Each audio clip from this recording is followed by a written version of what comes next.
है कि नहीं? हाथ उठाए हुए हैं। मेरे मेरे हाथ उठाने का इतना वैल्यू कहाँ से हो गया? अच्छा, जो आदमी 2 कौड़ी का है उसका क्या, यदि समाज के लिए अहमियत रखता, अभी रिकॉर्डिंग में बोल रहे हैं, यदि वो व्यक्ति समाज के लिए अहमियत रखता तो लोग उसकी बात मानते। स्टूडेंट हर दिन 5 घंटा पढ़ता, वो अपना जीवन बेहतर करता, वो लगता कि नहीं सर ने कहा है। तो यहाँ क्या कह रहा है? ठीक है, यदि यदि मेरी वैल्यू समाज में होती तो न पढ़ने वाला विद्यार्थी पढ़ने लगता, उसको ये लगता कि नहीं सर ने कहा है तो मुझे 5 घंटा पढ़ना चाहिए, इससे मेरा ही भविष्य बेहतर होगा। वो 5 घंटा पढ़ने लगता, वो क्लास में टॉप करने लगता, वो अपना जीवन बेहतर कर लेता, बड़ा आईएएस बन जाता। लेकिन ऐसा होता है क्या? इसका मतलब है उस टीचर की बात की कोई वैल्यू नहीं है उसकी नज़र में। तब जिसके बात की वैल्यू नहीं, उसकी नज़र में कोई वैल्यू नहीं है, तो उस इंसान की क्या वैल्यू रहेगी? बोली सही या गलत? क्या सनी? एक बार हाँ कहो ना, ये अच्छा लगता है। हाँ, तब यही होना चाहिए। टीचर मेरे जैसा 2 कौड़ी का टीचर आता रहेगा, जाता रहेगा। आपको यदि आपने तय कर लिया कि नहीं पढ़ना है तो कोई ताकत आपको रोक नहीं सकती। ये जज्बा होना चाहिए। ठीक है, आइए आगे बढ़ते हैं। देखिए, ये टॉपिक डिस्कस करेंगे आज, और उसमें से हम लोग सबसे पहले आज स्टार्ट करते हैं स्पेशल केसेस। आज थोड़ा सा फील आएगा आपको कि जो मास्टर बोल रहा था वो सही था। ठीक है, क्या हुआ? बोलो, क्या बोल रहे हो आज आप? अरे बोलो, धीरे से बोल के रुक गए।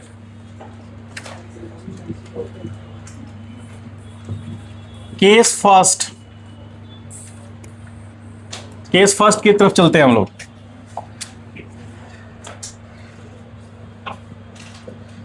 केस फर्स्ट की तरफ चलिए केस फर्स्ट की तरफ चलते हैं। देखिए, केस फर्स्ट क्या कहता है। इससे पहले हम लोगों ने जो पढ़ा था वो वेक्टर एडिशन था। बस ये लिख लीजिए, स्पेशल केसेस लिखिए, उसके बाद पेन को रख दीजिए।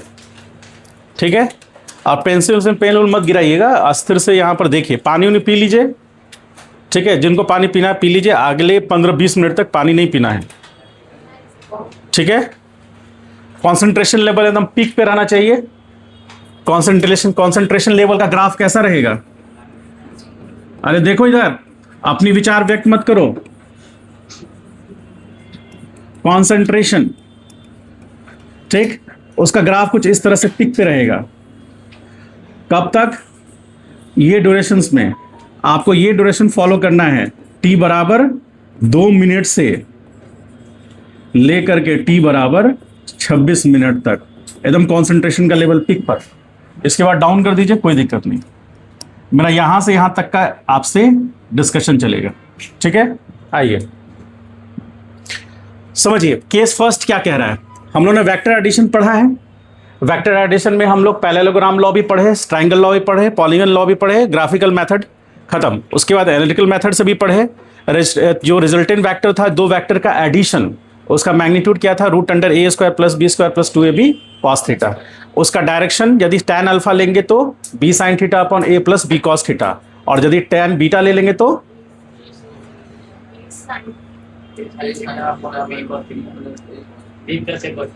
b plus. तो अल्फा क्या था? tan अल्फा बराबर b sin theta upon a + b cos। हाँ, और tan बीटा क्या हो जाएगा? इसीलिए हम जाने जाते हैं। कंफ्यूज कर दो सामने वाले को पूरी तरह से, जो आता रहे वो भी ना आए उससे। ठीक, चलिए ठीक है, पढ़ा है, पहले से पढ़ा है ये, वो तो मुझे पता है कि कौन कितना पढ़ रहा है। चलिए आइए, तो होता है क्या? b sin theta upon a + b cos theta. लेकिन यदि बीटा में देखेंगे तो b की जगह a हो जाएगा और a की जगह तो a sin theta upon b + a cos theta. ठीक है, आइए इतना हम लोग पढ़ लिए, इतना से काम हमारा चल जाएगा। अब आइए हम लोग बात करते हैं, एक आर्बिट्री पोजीशन है। इनिशियल सिचुएशन क्या है? ये मान लीजिए वेक्टर ए है। ठीक, इसको ऑरेंज कलर, ये कौन सा कलर मानते हैं इसको आप लोग? येलो कलर मानते हैं। ये ऑरेंज नहीं है, येलो है। अच्छा ठीक, मेरा इसमें थोड़ा सा दिक्कत है, जेनेटिक है थोड़ा मेरा। आज तक हम और मेरे भैया दोनों ही जिसको हम लोग ब्लू बोलते आए थे वो सही मायने में हरा था। ठीक है, जम से मिला है। आइए,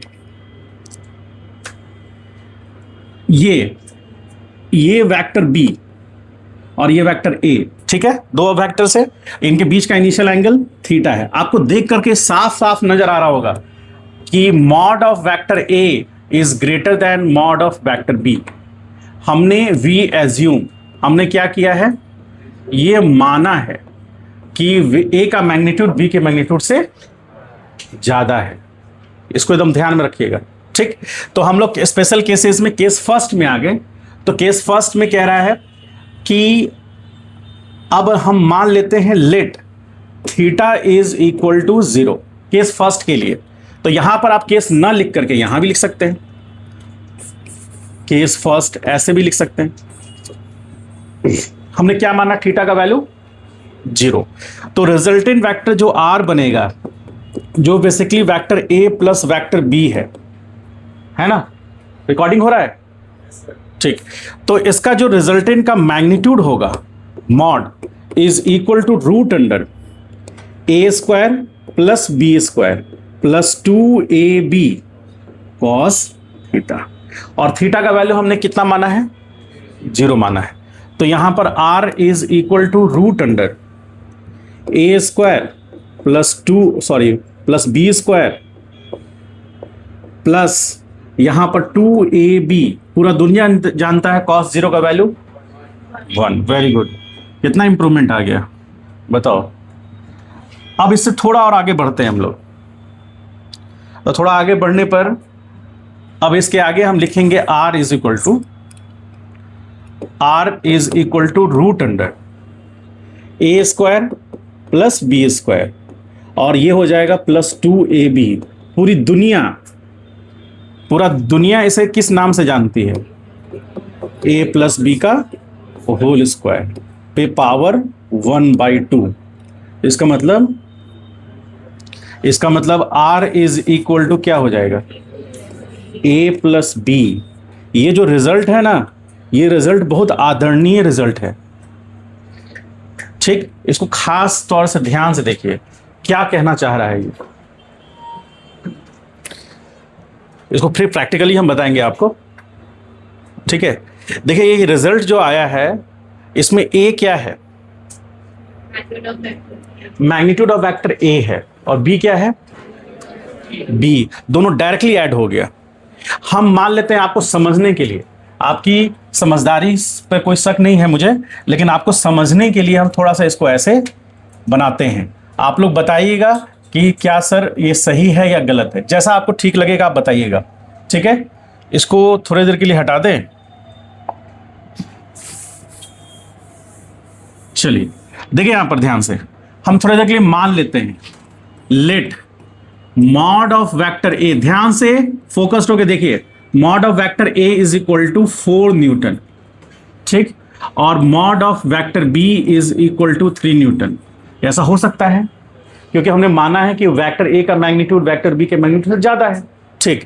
तो यदि हम रिजल्टेंट वेक्टर का मैग्नीट्यूड लिखना चाहेंगे तो वो लिखना चाहेंगे A plus B, that is 4 newton plus 3 newton, and then finally it is 7 Newton.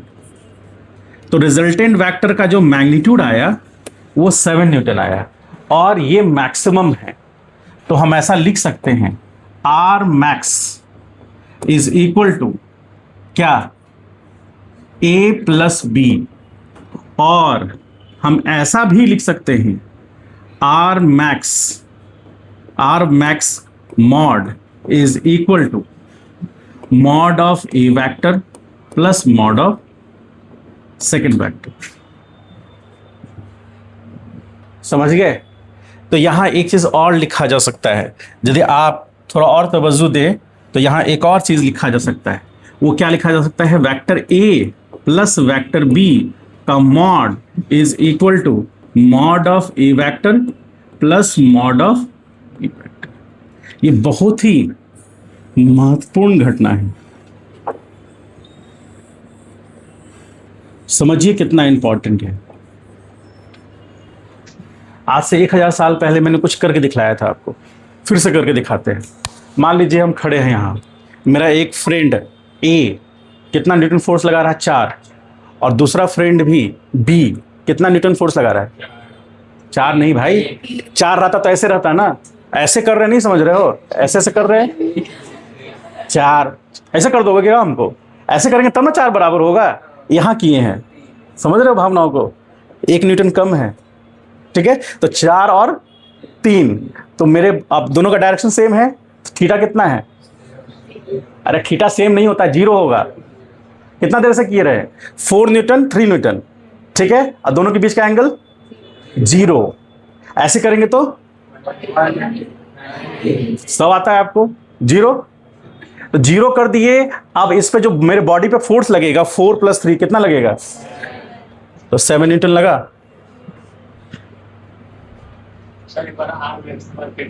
Are maximum फिर से कहां पर, ये यहाँ के आगे, कहाँ के आगे बोलो तो, R max equal to A plus B, इसके आगे ये कैसे लिखे, तो ये आर मैक्स लिखें या आर वेक्टर का मैग्नीट्यूड लिखें, बात तो बराबर है।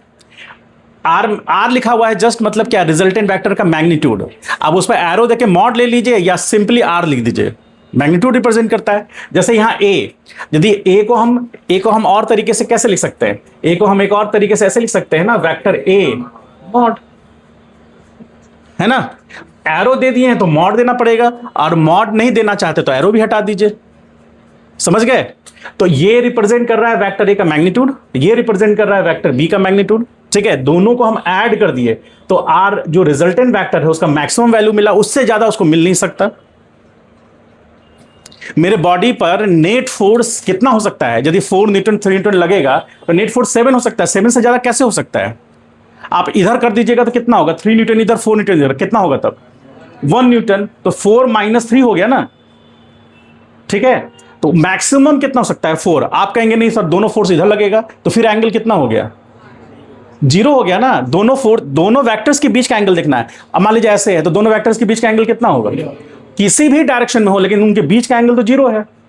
और हम थीटा जानते हैं किसको कहते हैं, थीटा कहते हैं एंगल बिटवीन 2 वेक्टर्स।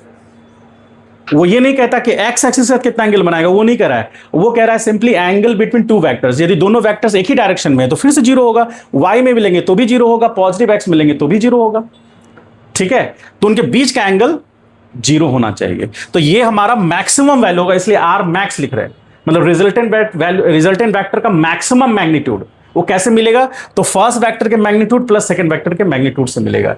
इसी को हम एक और तरीके से लिख सकते हैं ऐसे, ये समझ रहे हैं, ए प्लस बी, ये जेई में पूछा हुआ क्वेश्चन है। ये कैसे पूछा था कि ये रिलेशन कब अप्लीकेबल है, तो ऑप्शन में था, 4 ऑप्शन में, आपके शीट में भी है, कब ये अप्लीकेबल है। ये अप्लीकेबल तब है जब थीटा क्या है, बन गया, 4 नंबर आ गया, समझ गए। तो ये वैल्यू बस वही हम भी कहना चाह रहे थे। देखो यार, तो a plus B is equal to mod of a plus mod of b। अब इसका हम डायग्राम बनाए तो कैसे बनेगा, देखिए ध्यान से।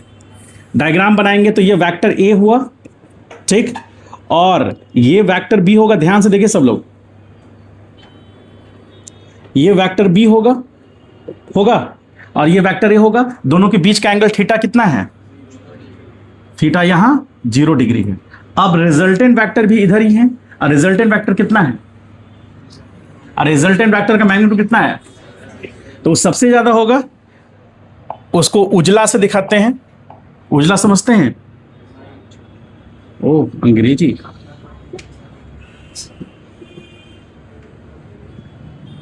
ये क्या है आर, ये था ए वेक्टर, ये बी वेक्टर, ये आर वेक्टर, और इसका मैग्नीट्यूड कितना होगा, और इसका कितना था 4 न्यूटन, इसका कितना था 3 न्यूटन। तो 4 न्यूटन 3 न्यूटन से बड़ा दिखाई देगा, 7 न्यूटन 4 और 3 दोनों से बड़ा दिखाई देगा। तो व्हाइट कलर से हमने रिजल्टेंट बनाया, और पीला कलर से ए बनाया फर्स्ट वेक्टर, और ग्रीन कलर से सेकंड वेक्टर, और सब के बीच का एंगल। अब हम रिजल्टेंट अल्फा निकाल के देख लेंगे कि सही है या गलत है ये डायग्राम। अल्फा निकालते हैं, चलिए अल्फा निकालते हैं। क्या अल्फा निकाला जाए, साइड से निकाल दे ऐसे, आइए अल्फा निकालते हैं। डायरेक्शन बहुत अच्छे से समझेंगे, कोई डाउट होगा पूछिएगा, बस सनी कुमार ही पूछता है और कोई नहीं पूछता है। हाँ, स्टार करना चाहते हैं कि बहुत इंपॉर्टेंट है, मोड लगा है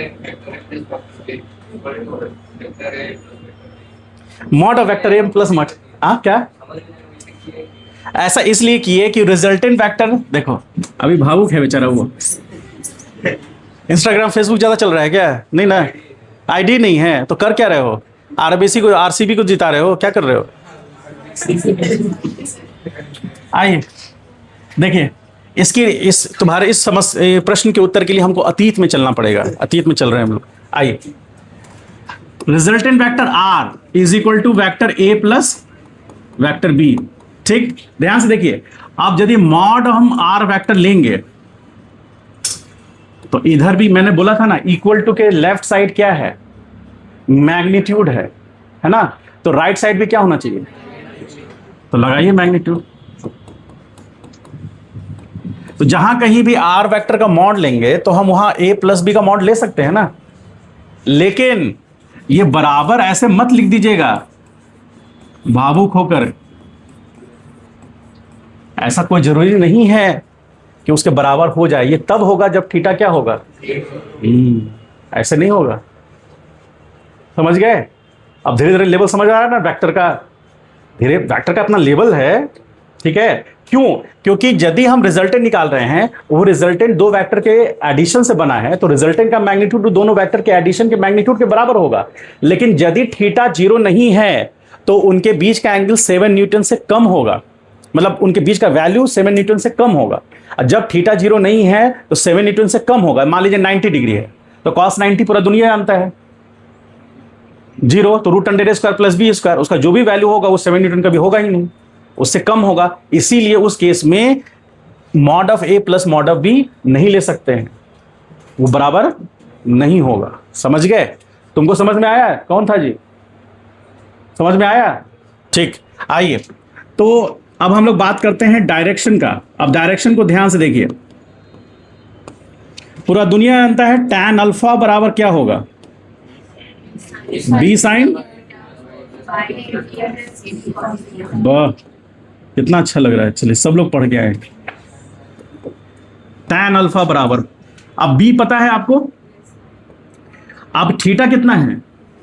0, तो साइन 0 0, a प्लस बी और cos 0 1, तो हो गया। तो ये पूरा का पूरा टर्म क्या हो गया? 0। तो tan alpha is equal to tan 0, तो अल्फा बराबर 0, यानी a के साथ 0 एंगल बनाएगा। और हमने देखा भी है कि a के साथ 0 एंगल है। देखिए a के साथ 0 एंगल है ना, तो क्या ये मेरी बात सही हुई? इसका मतलब 4 न्यूटन a 3 न्यूटन b। अब रिजल्टेंट जो भी लगेगा उसी डायरेक्शन में मेरा बॉडी मूव करेगा। होता है ऐसा, यदि एक 4 न्यूटन फोर्स लगा, 3 न्यूटन फोर्स लगा, तो बॉडी किधर मूव करेगा? जिधर 4 न्यूटन का फोर्स लगा है उधर ही मूव करेगा, करता भी है। यानी कि रिजल्टेंट का भी डायरेक्शन वही होता है जो वेक्टर ए का डायरेक्शन है। इसलिए वेक्टर ए के बीच, ए और बी के बीच में एंगल 0 है, तो रिजल्टेंट का भी ए के साथ एंगल 0। समझ पाए? ये हो गया केस 1। कोई दिक्कत? चलिए अब केस 2 में आते हैं हम लोग। केस 2 ध्यान से देखिए, इसमें हम क्या मानेंगे? Let theta is equal to 180 degree और पाई, ये रेडियन में है, ये डिग्री में। ठीक, अब इस केस में हम क्या माने? थीटा कितना है? अरे बोलो।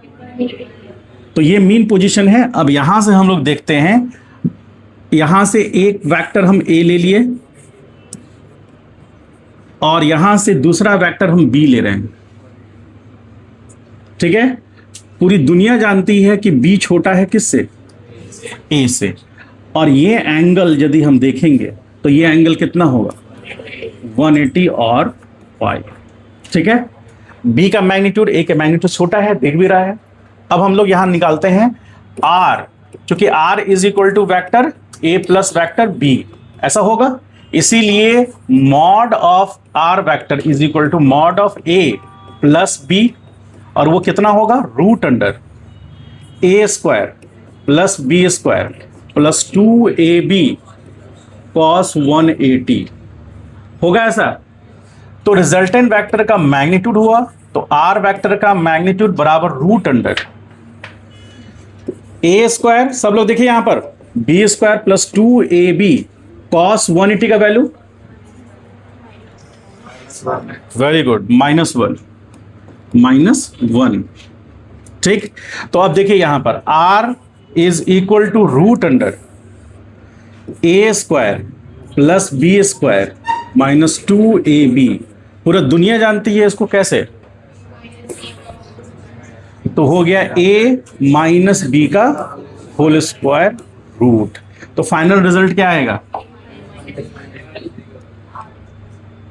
तो यहां r is equal to a minus B. ये कितनी बड़ी वैल्यू है पता है, इसी को हम कैसे लिख सकते हैं, r is equal to a minus B, इसको इससे छोटा वैल्यू नहीं मिलेगा, नहीं मिलेगा। कुछ समझ पा रहे हैं सर a माइनस बी में मॉड लगेगा ना, काहे उसमें, ये पूरा में मॉड लगेगा, लेकिन a माइनस बी का मॉड नहीं लगाएंगे, ये तो रिजल्ट आया है ना, रिजल्ट नेगेटिव नहीं होगा पर पॉजिटिव नहीं होगा, पॉजिटिव, तो ये तो मैग्नीट्यूड ही है, सर मॉड लगाएंगे क्यों जरूरी है, ये मैग्नीट्यूड ही तो है, ए क्या है, जरूरत नहीं कि ये बड़ा हो, ए बड़ा भी नहीं होगा तो एक छोटा भी नहीं होगा, हैं? एक छोटा हो सकता है, बी बड़ा हो सकता है, नेगेटिव आएगा। अरे तो रूट के अंदर से ना वैल्यू आया है, ए माइनस बी का होल स्क्वायर से ना आया है कि नहीं आया, बताओ। ए माइनस बी का कोई भी वैल्यू लीजिए वो हमेशा पॉजिटिव होगा या जीरो होगा। ए माइनस बी का कौन ऐसा वैल्यू है, ए और बी मिला के बता दीजिए, जो कि स्क्वायर करने के बाद वैल्यू उसका नेगेटिव आ जा रहा है। मान लीजिए बी बड़ा है, पहला केस ए बड़ा तो पॉजिटिव वैल्यू आ गया पहले ही। मान लीजिए कि बी बड़ा तो 4 और बी मान लीजिए 6 है, तो 4 माइनस 6 तो कितना आया, -2 का स्क्वायर क्या हुआ।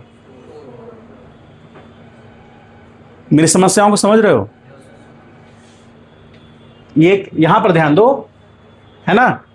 तो जो भी मान लीजिए बी बड़ा है तो -2 आएगा, -2 का स्क्वायर क्या हुआ 4, तो रूट अंडर 4 का वैल्यू कितना आया, सो उधर आर मैक्सिमम है, मिनिमम क्यों है, मिनिमम इसलिए है क्योंकि इससे मिनिमम वैल्यू नहीं हो सकता। क्यों, हम या तो आर मान लीजिए कि ए बड़ा है, ठीक है, ए बड़ा है, हम लोग तो यही लेके चल रहे हैं, ए बड़ा है, तो ए बड़ा है तो ए माइनस बी करेंगे तो जो वैल्यू मिलेगा वो मिनिमम वैल्यू होगा। अब ए में से मैक्सिमम हम क्या घटा सकते हैं, बी ही घटा सकते हैं, और उससे क्या ज्यादा घटा सकते हैं, ठीक है, उससे ज्यादा कोई वैल्यू तो घटा नहीं सकते, क्योंकि हमको थीटा में चेंजेस लाना है। तो थीटा का वैल्यू जैसे हम कॉस में देखें तो कॉस 0 रहेगा तो कॉस 0 का वैल्यू मैक्सिमम, यानी कि रिजल्टेंट का वैल्यू मैक्सिमम। और यदि थीटा 180 हो जाएगा, क्योंकि कॉस का मिनिमम वैल्यू कितना होता है, कॉस मैक्स कितना होगा, कॉस थीटा का मैक्सिमम वैल्यू कितना होगा 1, और कॉस थीटा का मिनिमम वैल्यू क्या होगा -1। साइनस, ये कोसाइन कर्व देखे हैं ना आप लोग, तो कोसाइन कर्व यदि थीटा 0 है तो वो 90 होगा, ऐसे टर्न करके ऐसे बनता है ना। तो एक साइकिल कंप्लीट हुआ ना, एक साइकिल कंप्लीट हुआ, ये कितना हुआ, ये π/4 पे आया, ये कितना हुआ π/2 पर आया, ये फिर 3π/4 पे आया, और ये कितने पे आया 2π पे आया। अपना साइकिल कंप्लीट किया तो यहां पर वैल्यू उसका मैक्सिमम और यहां पर मिनिमम, तो ये हो गया +1 और ये हो गया। तो साइन कोसाइन कर्व जो है इसी के बीच में तो वैरी कर रहा है, 1 से ऊपर नहीं जा रहा है, ना ही -1 से नीचे जा रहा है। तो मिनिमम वैल्यू कितना -1 और मैक्सिमम वैल्यू। तो जब हम ऐसा कोई वैल्यू पुट करें, थीटा का कोई वे ऐसा वैल्यू पुट करें जिसमें कॉस का वैल्यू मैक्सिमम हो जाए, तो वहां a प्लस बी मिलेगा। और यदि हम वहां पर सबसे मिनिमम वैल्यू देखेंगे जो कि -1 है, तो हमको a माइनस बी मिलेगा, वो मिनिमम वैल्यू देगा। कोसाइन कर्व यही होता है ना। साइनसॉइडल कर्व कैसे होगा, बोलो, ये साइनसॉइडल कर्व हुआ,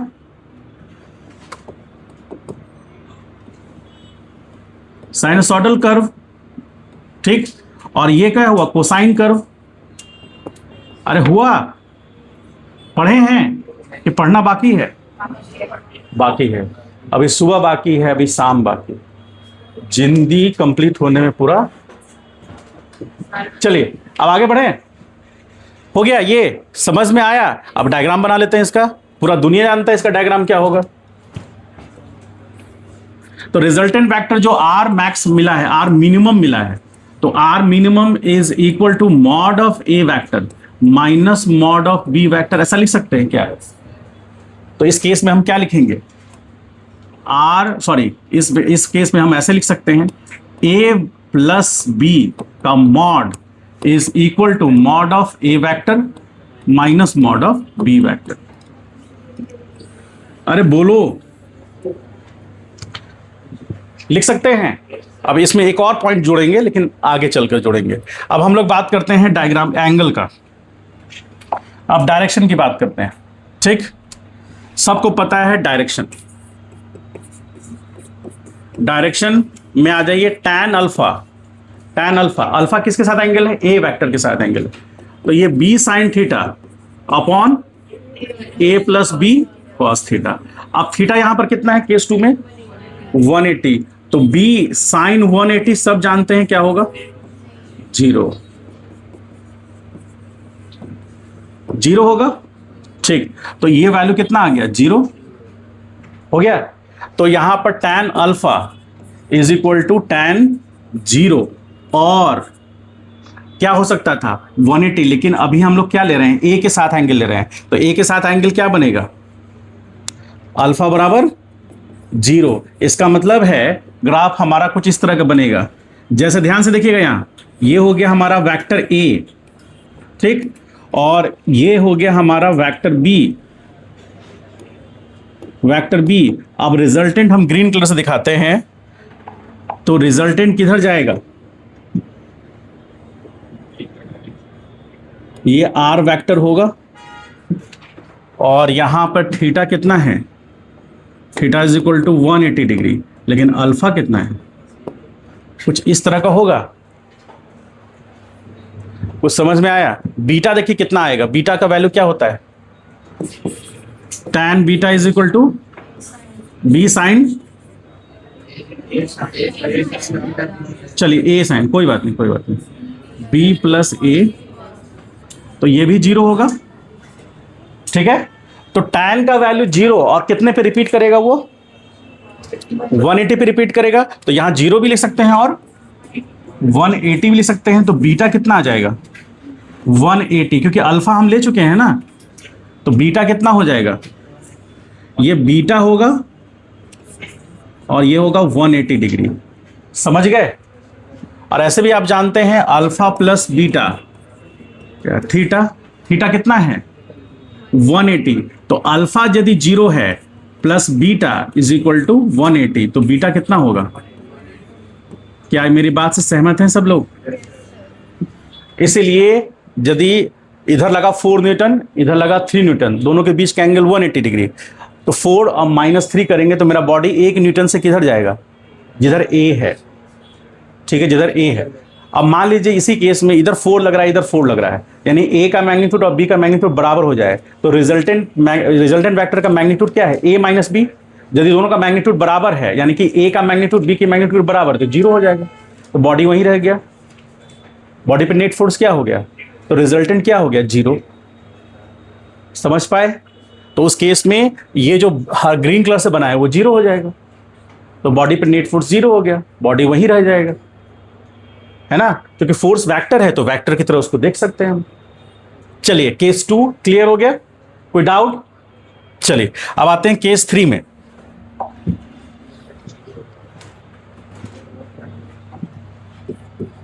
केस नंबर 3। तो केस नंबर 3 में मानेंगे if theta is equal to 90 degree और π/2। इस केस में क्या होगा? ध्यान से देखिए सब लोग। एक वेक्टर हमने लिया है ए, और उसके जस्ट परपेंडिकुलर एक दूसरा वेक्टर है बी। ये वेक्टर कौन है? बी है। आपको पता है कि mod of A vector is greater than mod of B vector. ठीक, और बीच में उनके एंगल है, that angle theta is equal to 90 degree. ठीक है, एक दूसरे से परपेंडिकुलर हो जाएंगे। अब हम यहाँ रिजल्टेंट निकालते हैं आर। ध्यान से यहाँ देखिएगा, दोनों से थोड़ा बीच वैल्यू आएगा, इसलिए ध्यान से समझिए। यहाँ R is equal to root under, या फिर इसको हम ऐसे लिखें तो आर वेक्टर का mod is equal to mod of vector A plus vector B. ठीक, तो आर वेक्टर का mod is equal to root under A square plus B square plus 2ab cos 90। सब लोग जानते हैं cos 90 कितना होता है, 0 होता है। तो रूट अंडर ये आ गया ए स्क्वायर प्लस बी स्क्वायर। ठीक है, तो ये वैल्यू आपका फाइनल वैल्यू आया। ठीक, तो इसको हम कह सकते हैं आर मिड, मतलब मीडियम, बीच का value is equal to root under A square plus B square. ये आ गया एग्जैक्टली रिजल्टेंट का वैल्यू। अब हम लोग बात करते हैं, इसमें कंडीशन लेते हैं। कंडीशन क्या हुआ, दुखी क्यों हो सर, मेरे इच्छा के विपरीत आया है।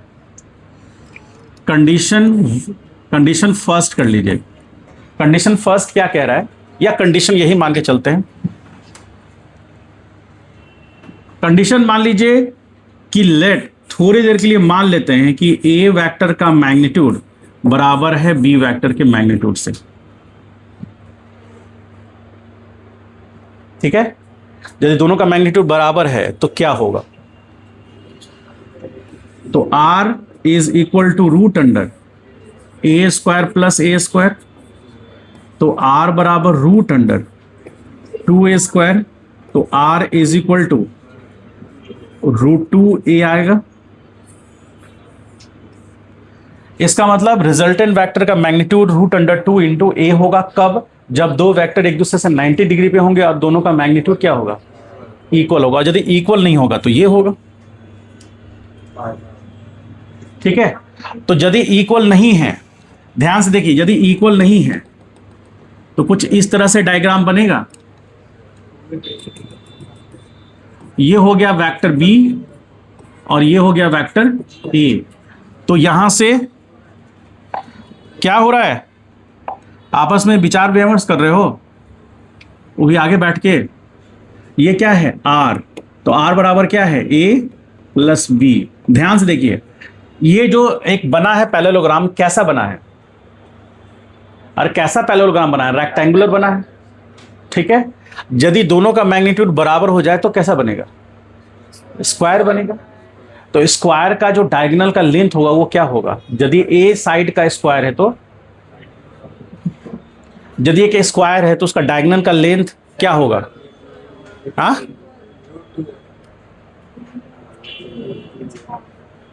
समझ गए। तो यदि इक्वल नहीं है तब तो ये रेक्टेंगल के लिए हो गया, और यदि शेप बन रहा है पैरेललोग्राम का स्क्वायर तो उसके लिए, समझ गए। तो यहां पर क्या करेंगे, अभी हमको ये दिख रहा है, अब हम अल्फा निकाल सकते हैं क्या, तो अल्फा निकालना चाहेंगे तो हम क्या लिखेंगे, ध्यान से डायग्राम देख के देखिए। tan alpha is equal to B by A कर सकते हैं क्या, आएगा भी, करके देखिए ना, कैसे करके देखिए। ये हम लेके आए हैं आपको डायग्राम से, देखिए tan अल्फा बराबर क्या होता है, बी साइन 90 अपॉन ए प्लस बी कॉस 90। पूरा दुनिया जानता है कि b इंटू 1 और ये पूरा टर्म 0, ये क्या होगा 0, तो बाई ए tan अल्फा, और देखने से भी लग रहा है ये b बाई ए होगा, तो tan अल्फा बराबर कितना आया, b बाई ए आया। तो b बाई ए का जो वैल्यू आया वो हमें tan अल्फा दे रहा है। तो अल्फा बराबर क्या आएगा, अल्फा बराबर tan inverse b by A. हमने क्या माना है, a बराबर b, तो यहां alpha is equal to tan inverse 1 होगा। और सब जानते हैं, किसी से छुपा हुआ नहीं है, tan कितना का वैल्यू 1 होता है, तो अल्फा का वैल्यू 45 और पाई बाई 4। ये कब होगा, ये जनरल कंडीशन है, मतलब रेक्टेंगल के लिए, लेकिन स्क्वायर के लिए क्या, मेरी बात कल ही हमने पढ़ा है, आज से जस्ट कल ही पढ़ा हमने कि यदि दो वेक्टर का मैग्नीट्यूड इक्वल हो तो रिजल्टेंट कहाँ से पास करता है? बी से पास करता है। दोनों का मैग्नीट्यूड इक्वल कर दिए तो रिजल्टेंट का वैल्यू एग्जैक्टली हाफ हो गया, है ना। तो इसका मतलब ये हुआ कि यदि मेरे एक साइड में 4 न्यूटन का फोर्स लगेगा और ऊपर में 3 न्यूटन का फोर्स लगेगा तो मेरा बॉडी इंक्लाइंड होके जाएगा। कितना एंगल से? tan इनवर्स b बाई ए से, ठीक। और यदि दोनों फोर्स का मैग्नीट्यूड बराबर है, कुछ भी हो, यदि ये 5 है तो ये भी 5 है, तो उस केस में मेरा बॉडी एग्जैक्टली 20 से। समझ पाए सब बातों को? तीनों कंडीशंस समझ पाए? इसी का एक बहुत बढ़िया एग्जांपल है, अभी आप लोग करेंगे। पहले इसको लिख लीजिए, नहीं तो आत्मा कचोटता रहेगा, लगेगा कि मास्टर फेंक रहा है लंबा लंबा लेकिन लिखने नहीं दे रहा है। आइए सबको हम लोग समेट देते हैं।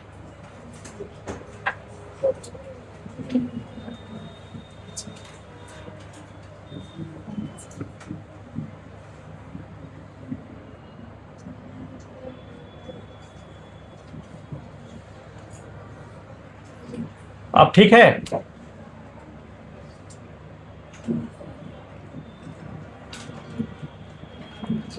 बोलिए ठीक है। चलिए लिख के दिखाइए अच्छे से। कोई डाउट हो तो पूछिए, यही वो पल है जब आप अपनी डाउट पूछ सकते हैं। ये घूम गया था, तुम लोग ध्यान नहीं देते हो हैं? ये टेढ़ा हो गया था, तुम्हारे पैर से हुआ है? अरे अभी आए हैं तो हुआ है, पहले से। हम इधर आए थे कब? बहुत पहले। अच्छा, तो बोलना ना चाहिए कि सर हाल। हम कॉन्फिडेंस में चौड़ा हो रहे हैं कि हम रिकॉर्डिंग भी हो रहा है। समझते हैं? थोड़ा सा हल्का लेवल इसका बेहतर है। ध्यान से देखिए सब लोग, करना क्या है, हमें एक वेक्टर यहां ए बनाया और एक वेक्टर यहां हमने बी बनाया। सब लोग ध्यान से देखिए, तो ए वेक्टर और बी वेक्टर का हम एक पैरेललोग्राम बना सकते हैं। तो ये हमारा बी वेक्टर हुआ और ये ए वेक्टर, ठीक। अब इसका जो रिजल्टेंट है, रिजल्टेंट यदि हम बी से पास कराएं तो ये आर वेक्टर हुआ। R vector is equal to vector A plus vector B. इतना हमें करना पड़ेगा। ये पूरा का पूरा एंगल थीटा है, ये एंगल अल्फा और ये एंगल बीटा है। अब ध्यान से समझिए, यदि यहां जो लिख रहे हैं उसको यहां से मैच कराइएगा। कंडीशन क्या है देखिए, पहला कंडीशन लिख रहे हैं, इफ वेक्टर ए का मैग्नीट्यूड ज्यादा होगा वेक्टर बी के मैग्नीट्यूड से, ग्रेटर देन वेक्टर बी का मैग्नीट्यूड, तो ए का मैग्नीट्यूड ज्यादा होगा बी के मैग्नीट्यूड से, तो रिजल्टेंट उसकी तरफ झुकेगा। समझ रहे हैं? ए का मैग्नीट्यूड बी के मैग्नीट्यूड से ज्यादा होगा तो उसका रिजल्टेंट उसकी तरफ झुकेगा। क्यों झुकेगा? क्योंकि tan अल्फा बराबर क्या होता है? बी साइन थीटा अपॉन ए प्लस बी कॉस थीटा, ठीक। अब यहां पर ध्यान से देखिए, थीटा का वैल्यू तो खैर अपनी जगह पर है, लेकिन यदि बी का मैग्नीट्यूड से ज्यादा होगा ए का मैग्नीट्यूड, तो ये देख रहे हैं नॉमिनेटर से डिनोमिनेटर का वैल्यू ज्यादा होगा। कब? जब मैग्नीट्यूड सिर्फ देखेंगे तब, मैग्नीट्यूड की सिर्फ बात करेंगे तब। हम थीटा की बात नहीं कर रहे हैं, ठीक है। थीटा तो कांस्टेंट हो गया उनके लिए। तो जैसे जैसे ये वैल्यू बढ़ेगा तो रिजल्टेंट उसकी तरफ शिफ्ट होगा। इसीलिए तो जब ए का वैल्यू ज्यादा होगा तो धीरे धीरे आर उसकी तरफ शिफ्ट होता जाता है, ठीक है। हाँ, तो अल्फा डिक्रीज करेगा, then alpha less than beta, ठीक। अगला condition, if A is less than B, B के मैग्नीट्यूड से यदि कम है, देन ए का मैग्नीट्यूड बी के मैग्नीट्यूड से कम है तो alpha will be greater than.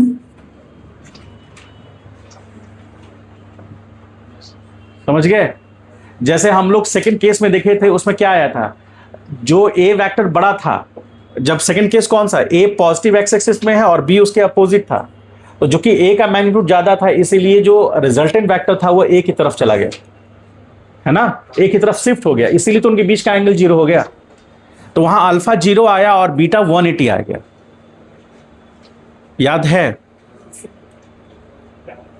ठीक है, तो उस केस में आप देख रहे हैं कि बीटा जो है वो ज्यादा हो गया क्योंकि ए का वैल्यू ज्यादा था, तो इसीलिए ए का मैग्नीट्यूड ज्यादा होगा तो अल्फा छोटा होगा, और यदि ए का मैग्नीट्यूड बी के मैग्नीट्यूड से कम होगा तो अल्फा बड़ा होगा। इसमें से कौन सा कंडीशन यहां फॉलो होगा? सी फॉलो होगा। तो सी देख लीजिए क्या कह रहा है। तो सी में कह रहा है, ध्यान से देखिए, तो सी में आइए, तो सी कहना चाह रहा है कि यदि हमने जो लिखा है वो उल्टा लिखा है उसके, देखिए यहां पर क्या कर रहा है, यानी हम कहें ना कि ए का मैग्नीट्यूड यदि बी के मैग्नीट्यूड से ज्यादा होगा तो इसका मतलब है कि अल्फा का वैल्यू कम होगा बीटा से। तो ऐसा आ रहा है क्या? इसने सही आंसर दिया था। तुमको ऐसा कैलकुलेट किया था कि कैसे, क्या किया था? अच्छा ठीक, अच्छा क्वेश्चन था ये। ठीक है, समझ में आया? आगे बढ़ा जाए, इसको लिख लीजिएगा, हम आगे फिर लिखा देंगे आपको। ठीक है, अब यहां आइए, अभी इसको रहने देते हैं, ये हम लोग बाद में करेंगे आराम से। आइए देखिए यहां पर एक 11 नंबर देखिए, इसका जिक्र मैंने किया था। 11 नंबर ध्यान से देखिए, सब लोग देखिए यहां पर, यही देखिए सब लोग, देखिए A vector plus B vector is equal to C vector. इसका मतलब है कि C vector is equal to vector A plus vector B. ठीक, इसका मतलब है कि सी वेक्टर का मैग्नीट्यूड बराबर होगा ए वेक्टर का मैग्नीट्यूड प्लस बी वेक्टर का मैग्नीट्यूड। होगा ना, यानी सी बराबर ऐसा लिख सकते हैं, तो सी बराबर root under A square plus B square plus 2ab cos theta, ऐसा लिख सकते हैं। और ये चीज कहा जा रहा है कि सी बराबर, सी वेक्टर का मॉड बराबर फर्स्ट वेक्टर का मॉड और प्लस सेकेंड वेक्टर का मॉड। ये कब होता है? तो क्या ऐसा है यहां पर, यानी कि C is equal to A plus B है, ऐसा क्या? हाँ है ऐसा? 11 नंबर। तो इसलिए आंसर क्या होना चाहिए? है क्या आंसर? समझ पाए इस बात की गहराई को? अच्छा, एक चीज और इसमें हम छूट गया था बोलना, आप यहां देखिए, यहां समझा देते हैं। आइए यहां पर सब लोग देखिए, यहां पर जो रिजल्टेंट वेक्टर है, ध्यान से देखिए, जो रिजल्टेंट वेक्टर है वो ग्रेटर और लेस देन होगा किसके? A vector minus, sorry, vector A का मॉड माइनस बी का मॉड, और वो किससे छोटा होगा? Mod of A vector plus mod of B. या इसको अब मीड को हटा दीजिए, तो ऐसे ये समझ पाए? अरे ये समझ में आया है? लेवल बढ़ेगा तो दिक्कत आएगी, कंसंट्रेशन ज्यादा चाहिए होगा, हमेशा ध्यान रखिएगा। लेवल बढ़ेगा तो कंसंट्रेशन और बेहतर करना पड़ेगा, और सेल्फ स्टडी का ध्यान रखना पड़ेगा। सेल्फ स्टडी वीक जाएगा, आपको यहां धुआं धुआं उड़ता हुआ नजर आएगा। सही बता रहे हैं? जैसे कुहासा होता है ना, तो आपको 2 मीटर या 4 मीटर के बाद नजर नहीं आता है, उसी तरह यहां कुहासा छा जाएगा, वहां से 2 मीटर के बाद बोर्ड नजर नहीं आएगा। समझे? कब? जब सोच लिए कि अब तो यहां हम समझ लिए, हमको एक बढ़िया मास्टर मिल गया है, अच्छा से समझा दे रहा है। रिकॉर्डिंग ऑन है कि नहीं? तो हमको बढ़िया मास्टर मिल गया, अच्छा से समझा दे रहा है, तो अब पढ़ने की क्या जरूरत? ठीक है, आपके पढ़ाई में मेरा या मेरे जैसा कोई भी टीचर का रोल 20 to 30% है, आपका सेल्फ स्टडी का रोल 80 to 70% है। यदि उसमें आप चूकेंगे तो कहीं के नहीं रहेंगे। भले ही हम क्या, मेरे गुरु भी आ जाएंगे ना, तो भी आपका मार्ग नहीं रोक पाएंगे। कौन सा मार्ग? गलत रास्ते पे जाने का मार्ग। समझ गए? इसीलिए सेल्फ स्टडी में कमी नहीं करिएगा, एक एक क्वेश्चंस करवा रहे हैं, समझ गए? इसलिए इसमें कभी कमी नहीं कीजिएगा, कमी जहां लगे पूछिएगा, और सेल्फ स्टडी जरूर कीजिएगा। मैथ भी चल सकता है, केमिस्ट्री तो चल ही जाएगा, मैथ भी चल सकता है, लेकिन फिजिक्स नहीं चल पाएगा। अभी रिलेटिव मोशन बताना शुरू करेंगे ना, रिलेटिव मोशन, तो दिमाग घूम जाएगा। ठीक है, फिर रिलेटिव मोशन इन रोटेशन, वो तो और जबरदस्त तरीके से बनेगा। इसीलिए फोकस्ड होइए, ध्यान से देखिए। A minus magnitude of A minus B, याद कीजिए ये 4 न्यूटन था और -3 न्यूटन, इससे छोटा वैल्यू तो हो ही नहीं सकता ना उसका। ये कब मिलेगा? जब वेक्टर के बीच का एंगल 180 होगा। और ये मैक्सिमम वैल्यू मिलेगा जब इनके बीच का एंगल, वेरी गुड, जब यहां थीटा 0 डिग्री होगा और जब यहां थीटा 180 डिग्री होगा। तो ये मिनिमम वैल्यू देगा और ये मैक्सिमम वैल्यू देगा। इसका मतलब है कि यदि दो वेक्टर्स हैं, इसको ऐसे समझिए, अगला क्वेश्चन उसी में आ जाएगा। अब इसको यदि इसको समझना है तो ये क्वेश्चन बनाइए, ये वाला 15 क्वेश्चन सॉल्व कीजिए, पढ़िए और सॉल्व कीजिए। 15 नंबर, फिर उस पे आएंगे हम लोग आगे। 6 kg मतलब आप उसको फोर्स मान लीजिए, फोर्स मान लीजिए, हम उसको बताएंगे कि वो 6 kg कैसे है। उसको आप फोर्स मान लीजिए, 6 न्यूटन मान लीजिए लग रहा है वो, उसको मन से मान लीजिए, हालांकि वो केजी ही है, लेकिन आप थोड़ी देर के लिए मान लीजिए कि 6 न्यूटन है वो। आंसर ऑप्शन ही में नहीं है, मैटर गड़बड़ा गया नहीं तो।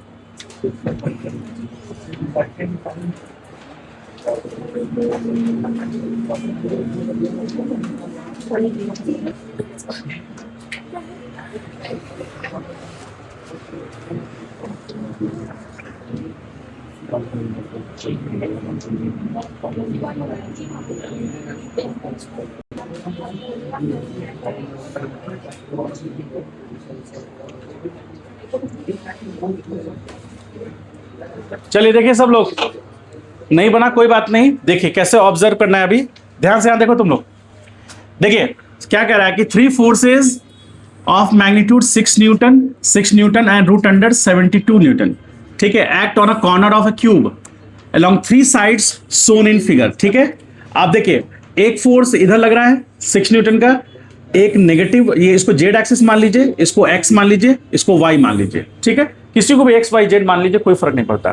तो अभी 6 न्यूटन इधर लग रहा है और 6 न्यूटन इधर। अरे देखो यहां दो वेक्टर्स जिसका मैग्नीट्यूड इक्वल है और उनके बीच का एंगल 90 डिग्री है, हम लोग पढ़े हैं अभी। तो रिजल्टेंट कहां से पास करेगा? एग्जैक्टली बीच से। कितना मैग्नीट्यूड का? तो देखिए ध्यान से, यहां पर ये जो फोर्स होगा, ये फोर्स को मान लेते हैं हम F1, सपोज मान लेते हैं F1। तो F1 का मैग्नीट्यूड वो क्या होगा? रूट अंडर 2 इंटू ए। तो ए कितना? रूट अंडर 2 इंटू 6 होगा।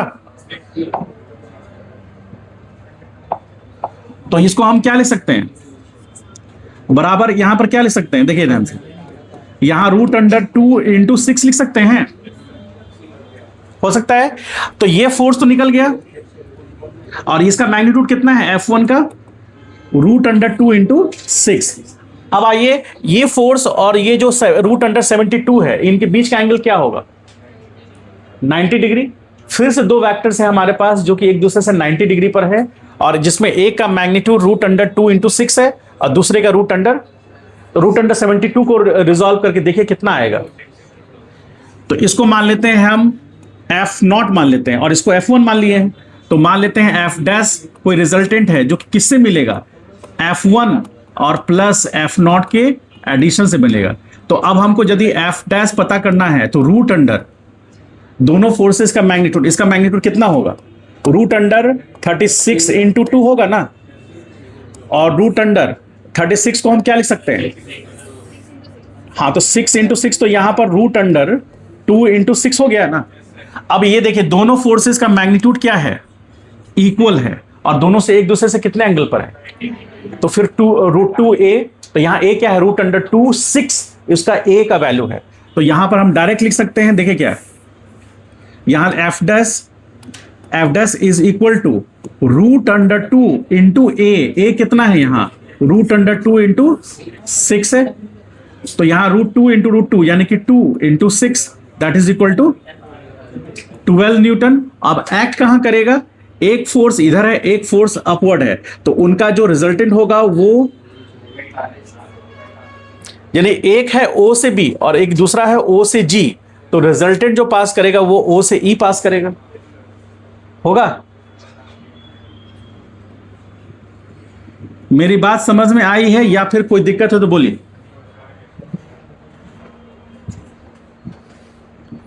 सोचिए और बताइए कि कोई डाउट है तो पूछिए। यदि कहीं डाउट इस बात का है कि O से B जो फोर्स है उसका मैग्नीट्यूड रूट अंडर 2 इंटू 6 है, और एक फोर्स जो O से G है उसका मैग्नीट्यूड भी रूट 2 इंटू 6 है, अब उन दोनों के बीच का एंगल क्या होगा? तो एक फोर्स देखिए, एक फोर्स किधर है, एक्स और जेड एक्सिस के प्लेन में है, और एक फोर्स वाई एक्सिस में है। तो जेड और एक्स एक्सिस का प्लेन में जो भी फोर्स होगा वो हमेशा वाई एक्सिस से 90 डिग्री पे होगा, वो कहीं भी रहे इसमें कहीं भी। तो वहां 90 डिग्री का फिर से कॉन्सेप्ट आ गया, और दोनों का मैग्नीट्यूड भी बराबर है। इस तरह से ये अरेंज किया हुआ है कि दोनों का मैग्नीट्यूड भी बराबर है। तो एग्जैक्टली 20 से पास करेगा, तो 20 से पास करेगा तो O से B एक फोर्स है और एक फोर्स O से G है, तो उसका बीच का जो पास करेगा वो O से E होगा। समझ पाए? क्लियर है सबको? ठीक, अब एक क्वेश्चन और देखते हैं। 30 नंबर तो खैर कर ही लेंगे। हाँ, सी होगा, उसका सी होगा। चलिए ठीक।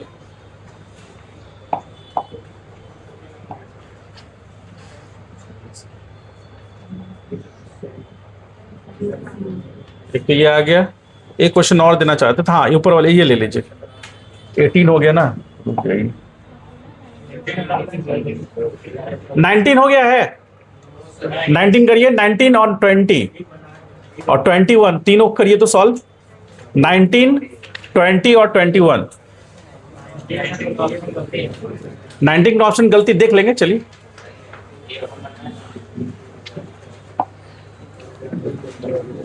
चलिए 19 पहले सॉल्व कीजिए। ये मेरा बहुत सारा क्वेश्चन खुद से बनाया हुआ है, तो हो सकता है प्रिंटिंग मिस्टेक होगा। ये तुम क्या इसमें समोसा खाए हो क्या? अलग रखो उसको, लाल पीला पहले ही कर दिया उसको तुम।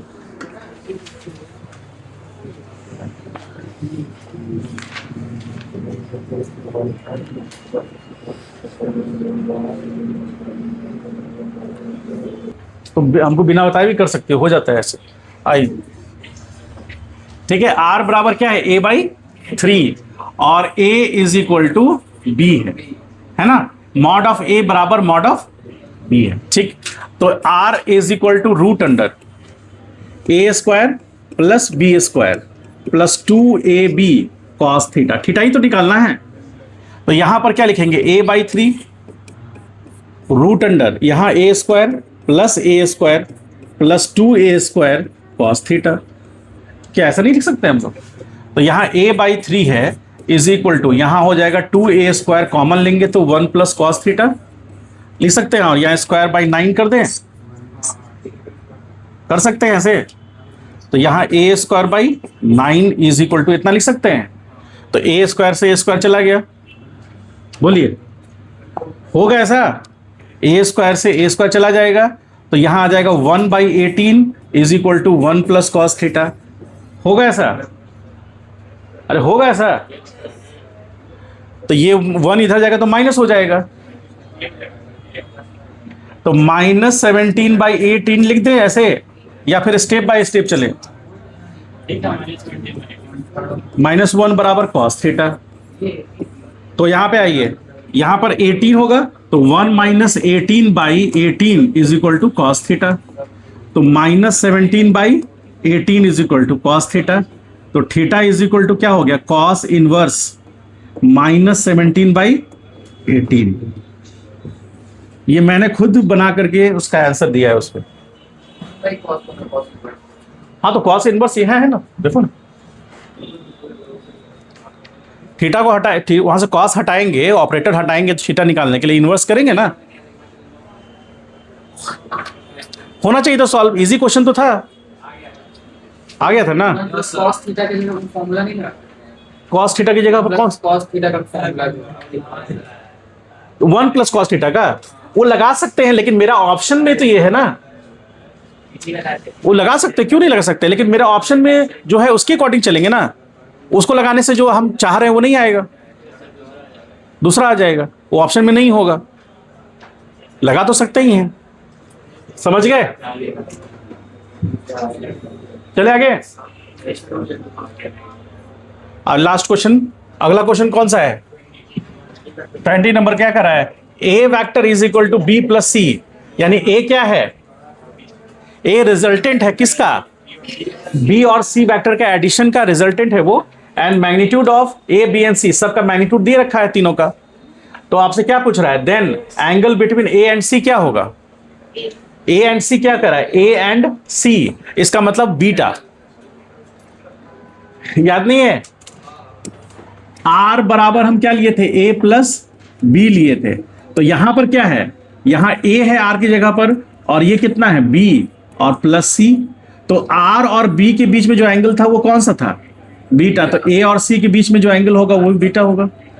तो tan बीटा बराबर क्या होगा, वहां बी था, यहां बी कौन है, सी।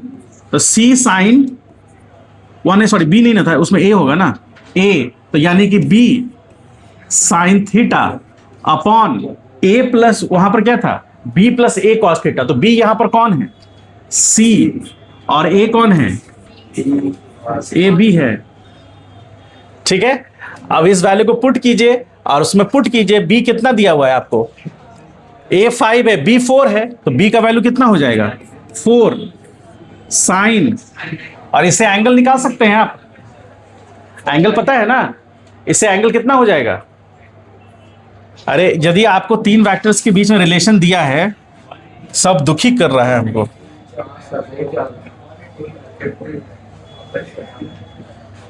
देखिए यहां पर सब लोग देखिए, मान ली, अरे 21 इधर देखो, a is equal to B plus सी।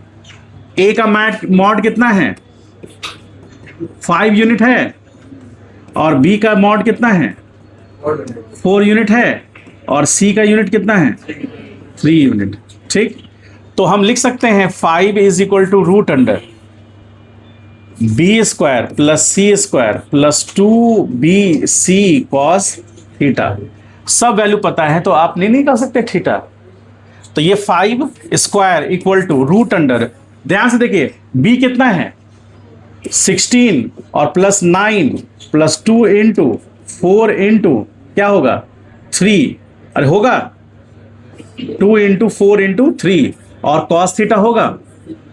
तो यहां स्क्वायर नहीं करते हैं, अभी हटा रहा है, अभी रहने देते हैं। तो 5 हुआ, तो यहां 25 इज इक्वल टू कितना हो गया, 25 और प्लस ये कितना हुआ 8 3 जा 24 कॉस थीटा होगा। तो ये इधर आएगा तो 0 हो जाएगा, 0 बराबर क्या होगा 24 कॉस थीटा होगा। तो यहां पर तो कितना 0 आ जाएगा, बोलिए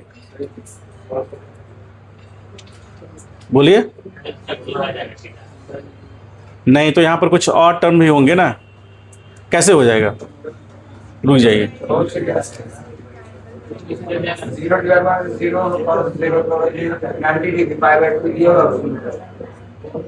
थीटा का, हाँ थीटा का वैल्यू तो π/2 होगा। तो थीटा का वैल्यू कितना आ गया π/2 और 90 डिग्री आ गया ना। ठीक, 90 डिग्री आ गया। ऑप्शन नंबर डी सी आ गया ना। तो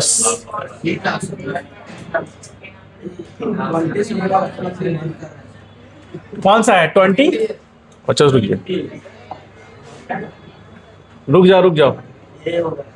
अब यहाँ थीटा का वैल्यू कितना पुट कर देंगे हम, 90 डिग्री पुट करेंगे। तो फॉर साइन 90 डिवीजन में सी प्लस कॉस 90 का वैल्यू 0, तो आ जाएगा 4, और साइन 90 का वैल्यू 1 है, और सी का वैल्यू कितना है, सी का वैल्यू 3 है। तो आप tan अल्फा है ये, सॉरी tan बीटा, तो tan beta is equal to 4/3 किसका होगा, अरे 4/3 किसका वैल्यू होगा, बीटा बराबर 53 का होगा। हाँ 53 का होगा, तो 53 इसमें कौन सा है, तो यहां पे ये ले लीजिए। आपको ये पता हो गया ना, आप देखिए ना ध्यान से, ये पता हो गया तो tan आपको निकल गया। तो अब इसमें आप साइन निकाल सकते हैं क्या, साइन बीटा क्या बनेगा 4/5 बनेगा, और कॉस बीटा क्या बनेगा 3/5 बनेगा। हमको कौन सा लेना है, तो हमको कॉस बीटा लेना है। तो cos beta is equal to 3/5, तो बीटा इज इक्वल टू क्या हो गया कॉस इनवर्स 3/5। ये आपको आंसर में दिया है,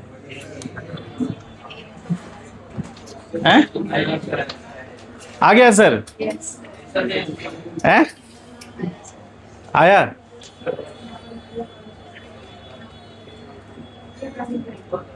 समझ में आया कि नहीं ये बताइए। आंसर कैसे नहीं आया, आंसर तो आ गया। हमें आंसर नहीं आया। ये आंसर आया ना, ये कैसे आया ये? हाँ ये बोलो। अच्छा ये प्रोसेस समझ में आया? ये प्रोसेस समझ में आया। हम यहां से थीटा निकालिए तो यहां पुट करेंगे तो हमको tan निकल गया, तो tan से साइन भी निकल गया, कॉस भी निकल गया। हमको यहां क्या चाहिए? कॉस के टर्म में दिया है, साइन के टर्म में तो ये है नहीं। ये क्यों नहीं होगा? क्योंकि ये यहां पर ये वैल्यू आ गया है। इसका मतलब परपेंडिकुलर कितना लेना है हमें? 4। परपेंडिकुलर 3 नहीं ले सकते।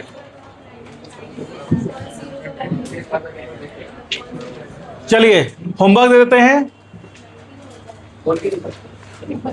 होमवर्क ले लीजिए। क्वेश्चन नंबर 14 बनाना है। cos 90 का वैल्यू 0 होता है। हाँ 14, उसके बाद 22, 23,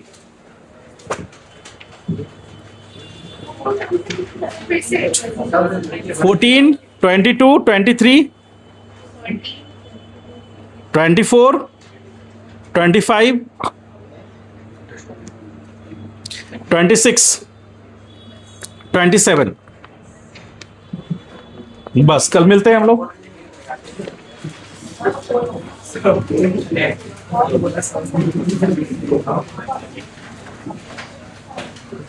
रुक जाइए अभी।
वैसे आप जल्दी